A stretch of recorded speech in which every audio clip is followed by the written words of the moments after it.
Saya padahal jengkel ngomong putra putri koyoran mau ada jenenge itu iya itu benar loh, ini riwayat hidup saya. Nanti ya saya mau bikin buku, nah pasti laris manis dah. Nah siapa yang menjualin ayo. Saya cuma bilang ke orang pengecut gitu aja, gampang kok. Sampai waktu saya sering disuruh ikut konferensi kan, saya sendiri jadi pusing. Wah Pancasila tuh di dunia luar laris banget. Dan di sini orang aja cakapawan melulu, tapi menjalankan perbuatannya tidak. Nah seperti sekarang ini lah. Kenapa mesti ditutup-tutupi? Loh, kamu ngerasa kok enggak?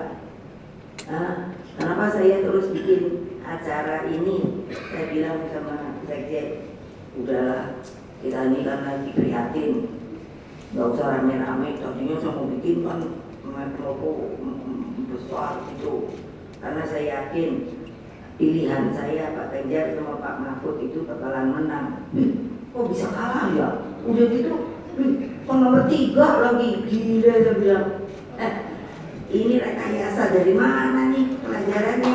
Saya kepingin juga belajar kayak gituan. Gila deh, itu namanya orang udah mabuk. Apa namanya? Kalau di psikologi, kecebui loh Mas Butet. Saya kan sering mati juga. Jadi namanya apa? Yang namanya itu megalomania. Nah,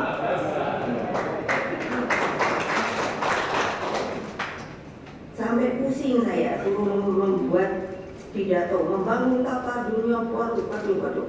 Karena itulah sangat wajar apabila pemikiran tersebut dapat diajarkan menjadi bagian dari kurikulum pendidikan agar seluruh rakyat Indonesia dapat mengetahui jalan pemikiran presiden pertamanya, Bapak Bangsa. Dapat diungkapkan ya, bingung saya.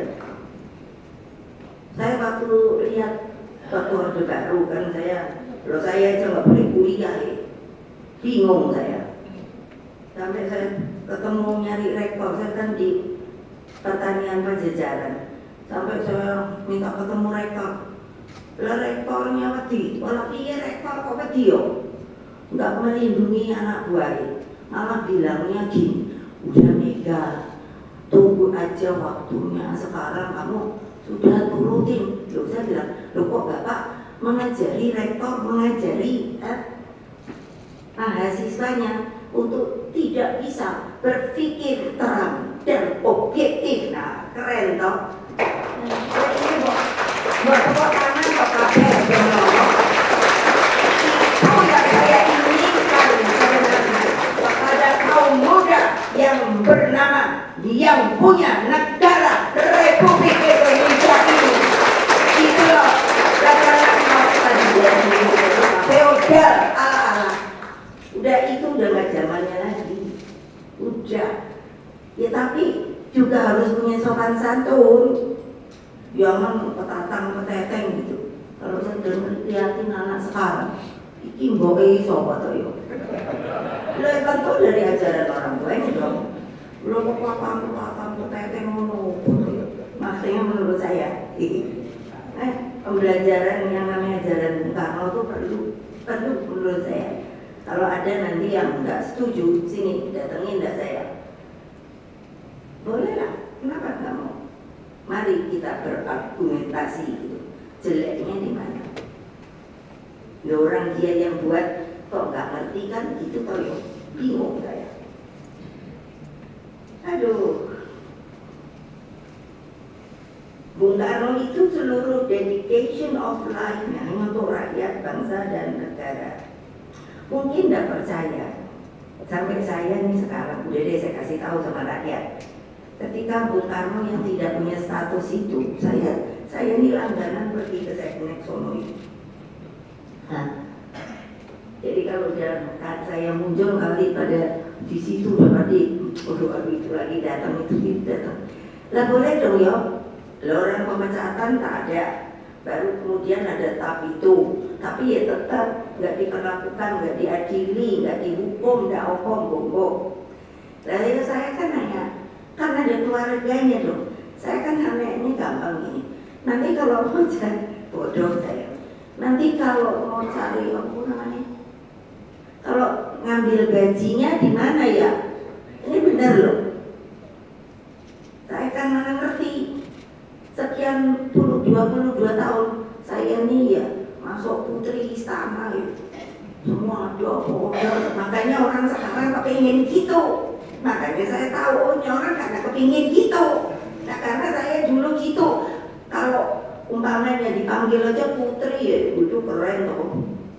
Saya padahal jengkel ngomong putra putri koyoran mau ada jenenge itu no. Iya itu benar loh, ini riwayat hidup saya. Nanti ya saya mau bikin buku. Nah pasti laris manis dah.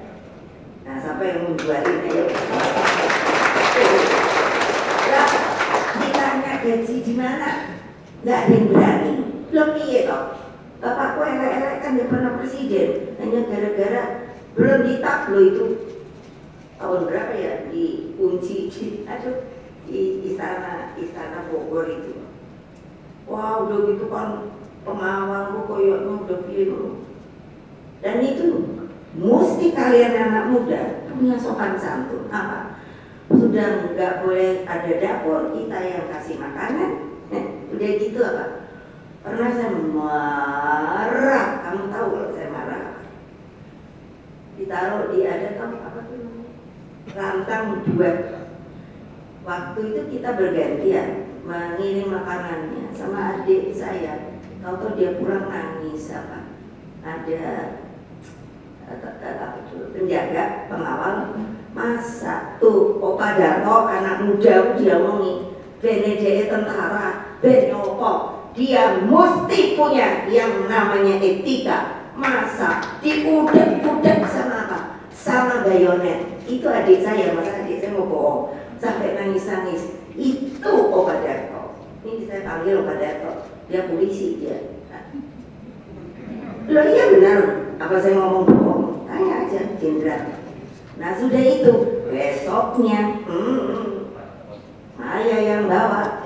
Begitu disuruh taruh di meja, belum dia suruh buka, saya langsung nanya, kalau kamu minta ngomong yang benar, anak muda kesian juga, dia udah apa gemetar-gemetar juga. Saya buka ini ya. Sekarang apa yang kamu mau periksa? Saya punya pisau. Ini benar loh, saya berani disumpah. Itu yang saya omong.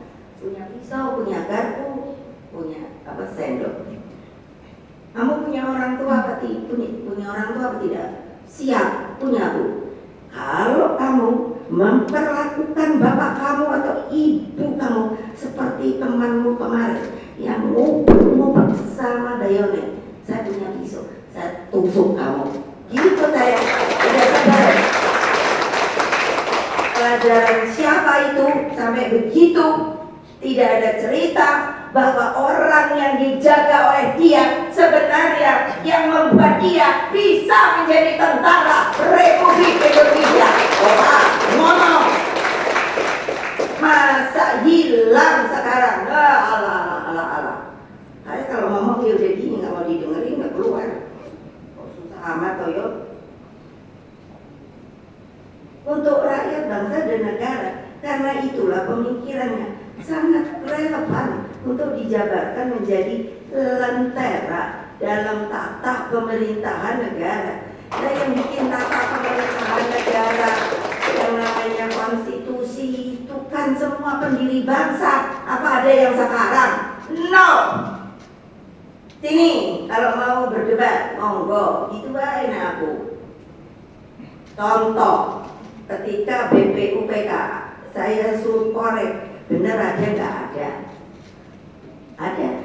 Itu yang saya pegang, itu otentik. Nah, itu loh. Kalian jangan penakut. Saya jadi panggil polisi 3 kali, kejaksaan 1 kali. Oh, terus apa coba? Tolong dong. Itu kan luar biasa ya kalau dipikir. Pikiran Bung Karno ini di dunia dipakai. Yang to build the world anew itu di mana? Di PBB tahu? Sama Orde Baru, dipelesekin. Itu yang membuat saya jengkel, tahu nggak? Sebagai bukannya anak Bung Karno saja, tapi sebagai anak negeri ini, mau dijadikan apa negeri ini? Hah? Ayo jawab saya kalau berani. Ya dong. Asia Afrika siapa yang bikin? Ya. Operatornya bikinan ini kan Bung Karno. Sampai kok bisa 28 negara yang ikut. Artinya apa? Percaya pada Indonesia. Udah gitu. Ada waktu itu bola apapun namanya yang Israel mau ikut kemarin. Lah ya udah. Loh, Ganjar dengan benar ngomong, dibilang dibully, ya bully dengan batin aku punya baik. Anak itu udah benar, dia mau merubah apa tidak, ternyata alhamdulillah tidak. Pak Mahfud sama sekarang Indonesia wah sepertinya dianya wah yang nggak setuju sama Israel bla bla. Aku bilang kalau ngomong itu satu kata perbuatan. Kalau udah diomongin dah sopok ngono wis. Mulutku wis orang mempan kon ngomong. Dia bilang nggak usah ngomong lah. Aku nggak suka kalau suruh ngomong. Ngerti tau? Wis iki. Nah untuk itu apa sih? Jadi kok yang bagus itu dia sing elek dikuat, tapi jangan kecut. Hanya berani di belakang doang. Gitu. Nah itu yang saya minta ini sama para penggede ini loh. Kalau udah terus bingung ngarepe dhewe. Kalau aku ditanya dia orang, aku bilang, saya ini pemerintah bagian mana toh? Lah kok kamu datang ke saya toh? Urusan hukum, urusan pertanian, betul loh. Diam-diam loh, ngumpet-ngumpet loh. Lah kok nggak ada merdekanya ya? Kok datang aja loh? Karena katanya, ya kalau saya nanti datang, ibu kan nggak masuk ke KIM. Loh, apa urusannya aku mesti masuk ke KIM atau saya nggak masuk ke KIM? Ayo tepuk tangan yang hebat loh.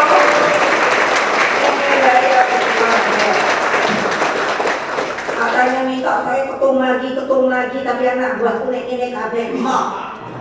Wah, kita sadar yang mau pengen. Gile.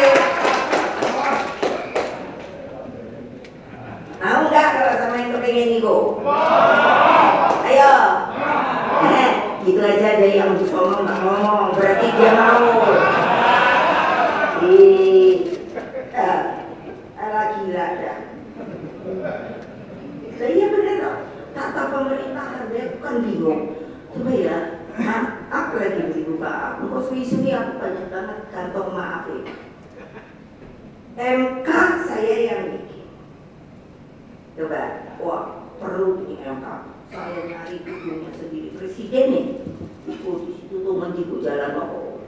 Moga waktu itu Pak Jimli yang aku jadi. Sekarang melehek. Dijadi mainan. Ya iyalah. Itu kan konstitusi. Belum lagi apa coba? KPK. Ya KPK, aku baru pikir apa buyuk. Lo KPK, masa nggak ada kerjaan lain? Yang dituding, yang diubrak-ubrak hanya kahasoi gue. Ayo kawan, tulis itu. Karena sebenarnya kan banyak yang malah udah tersangka. Tapi menang gue. Aku udah kalau tiap hari buka koran, mungkin ada tambahan. Gak ada. Tadi aja sebelum sini ngomong. Kali-kali sopo ngomong rentek-rentek itu loh, kan ada. Ntar kalau saya ngomong katanya saya ini tidak apa ya, tidak sopan. Masa kalian gitu ya takut? Bener takut tuh foto. Saya kan udah ngomong tuh ilusi. Hal ini saya tegaskan mengingat saat ini sepertinya kita menjadi bangsa yang mengambang, yaitu mudah terombang-ambing. Mengapa ini terjadi? Sebab kita telah kehilangan pijakan dan seluruh idealisme tentang bangsa dan negara. Dan kok nggak boleh sih? Katanya demokratis, asal sopan aja. Dan apa gitu Pak, kalau menurut saya kan kurang tepat kalau Bapak melakukan hal seperti ini gitu ya, kalau susah yo.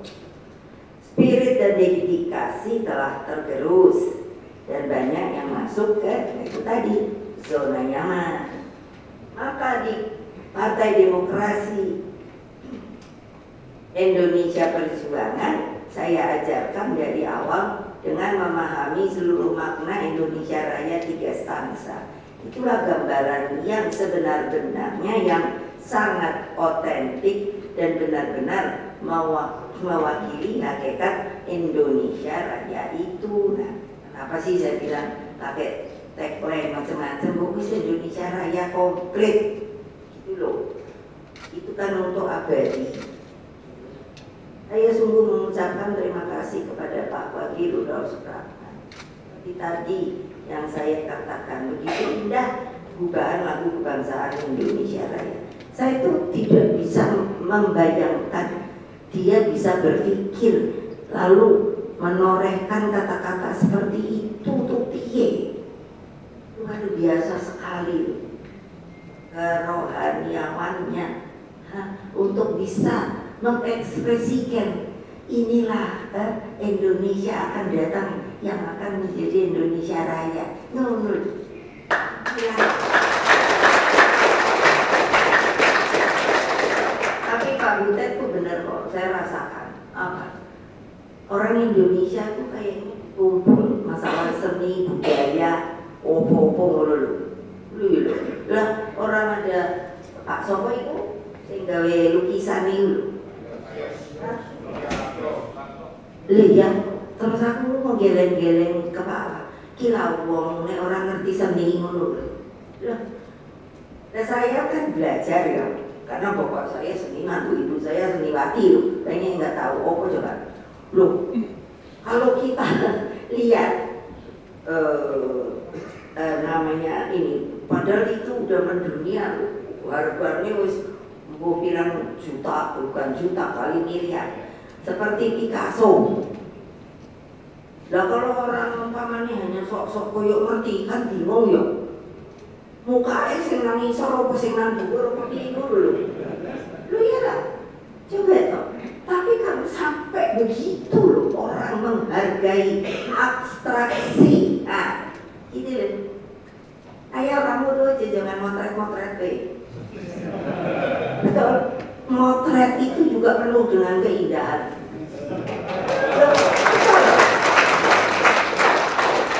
Sekarang aja saya malas, udah tua. Saya punya masih ada loh, masih jalan nih, lebih gede dari ini. Apa namanya itu kamera. Oh enak banget, cuman gini tuh, cek.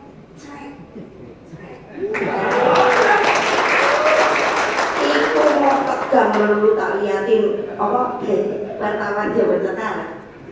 Gak ono merini sih.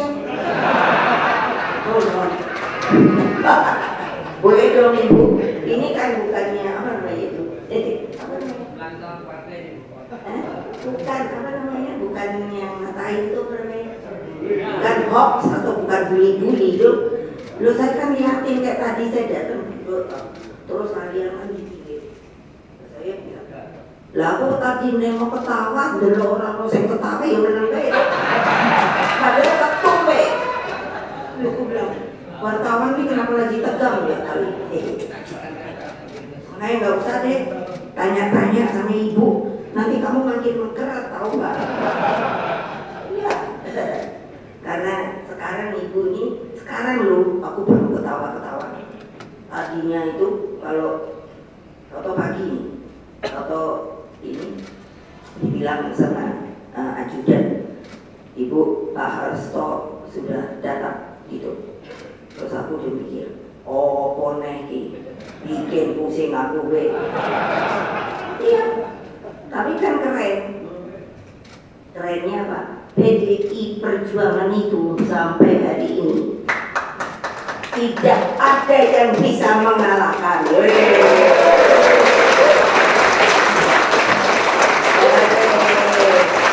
Coba siapa nyangka pada waktu itu mau nangis, mau marah ketika Jakarta nih ya, gila nih Jakarta.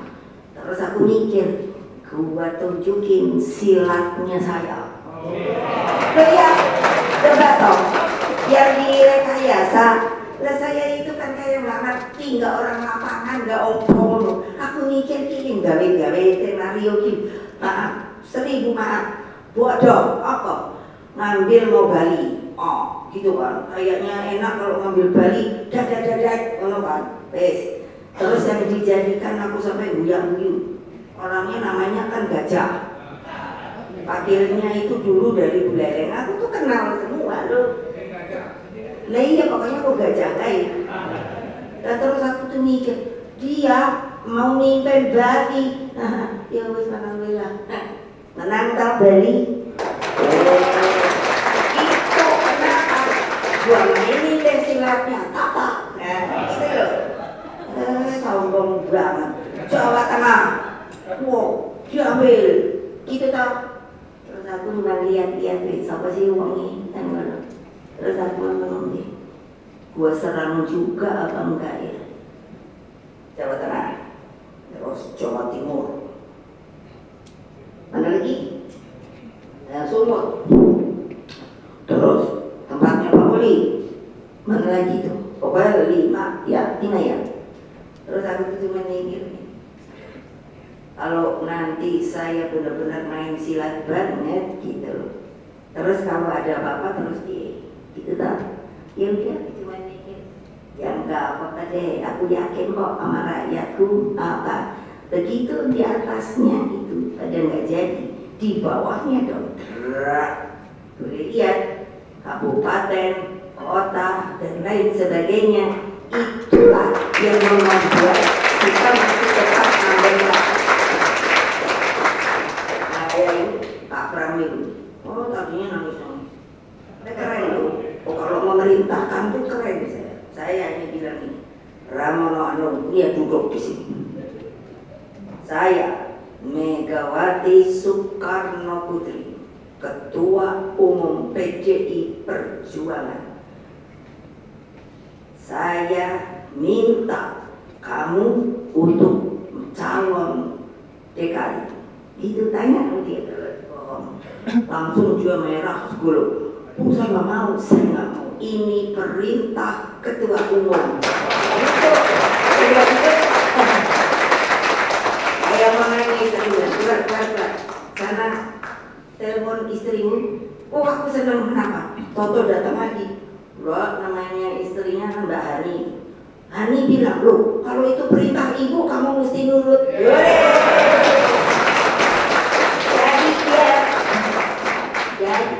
Udah gitu sama si Rano, si Jol itu.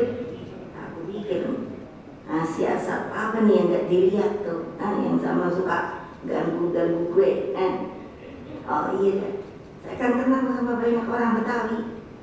Iya dong, situ aja udah gue jadi. Dul, sini lo, gue pasangin lo mau gak sama si Bram? Bener nih Bu, masa gue bohong sih? Jadi lo ya deketin itu dah. Si Wahidnya apa namanya? Bukan, kalau yang jagoan orang Betawi ini apa namanya? Bukan, itu Jawara. Saya banyak kenal Jawara lo, diem aja.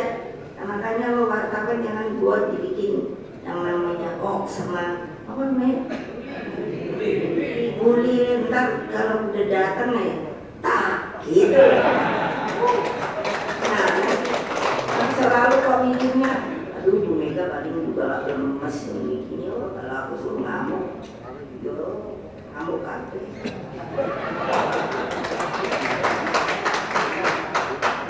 Nah kenapa kok tadi saya permasalahannya gitu, saya bilang energi kita tuh mesti langsung naik lagi karena sudah sah Bung Karno itu dikembalikan nama baiknya.